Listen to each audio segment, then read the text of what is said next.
Hi, I'm Martin Ackerman, Advisory Partner and Chief Economist at Citadel.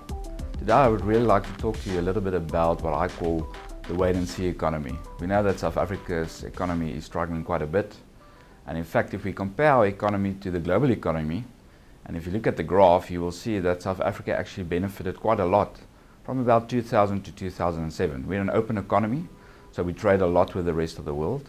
And if the global economy is doing better, we benefit as well, as is evident from the graph. But you will also see that when the global economy headed for recession, we couldn't avoid it, so we also went into recession. But the real concern is that since about 2011, the global economy kept on growing north of 3%, and South Africa started to slip more and more. And last year we actually recorded growth of about 0.3%, and the global economy did about 3.3%. So the real question is, why is this happening? And to be honest, I think since 2011, it seems that that was the tipping point. It's just after Marikana. And if you really think about it, I think at that point in time, the real concerns started to happen in terms of South Africa policy, leadership, and the way forward. And since that point, we've seen a sharp decline in business and consumer confidence. We've seen a sharp decline in total trust in our economy. And that resulted in a lack of investment, especially foreign direct investment. So since then, and actually over the past 10 years, if you look at the number of dollars we received relative to our peer group, which include the BRIC countries, Sub-Saharan Africa, and also Nigeria, we unfortunately standing last in the queue. And this lack of investment in the local economy is causing a lack of potential growth, a lack of capacity, and that's got a weighing effect on the current potential economic growth.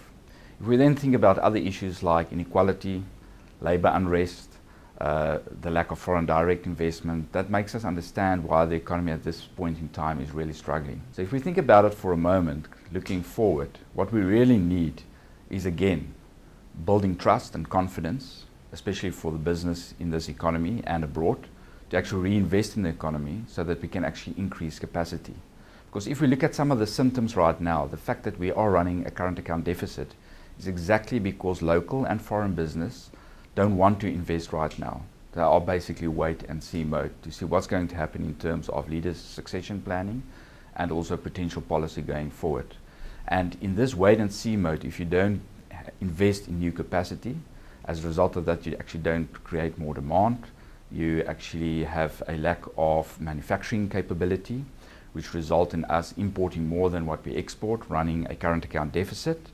And also, if the economy is not going anywhere, it actually means that less taxes are generated and collected by government, which actually contribute again to the government deficit and the risk of further downgrades in terms of how rating agencies are viewing our economy.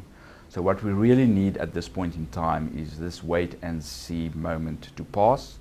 I think December is very important in terms of succession planning and hopefully a return of confidence in terms of leadership, in terms of the policy that's on the table, and in terms of policy going forward to actually help the economy to attract investment and to rebuild capacity, and as a result of that create jobs and return to a growth path closer to what we are seeing in the rest of the world at this point in time.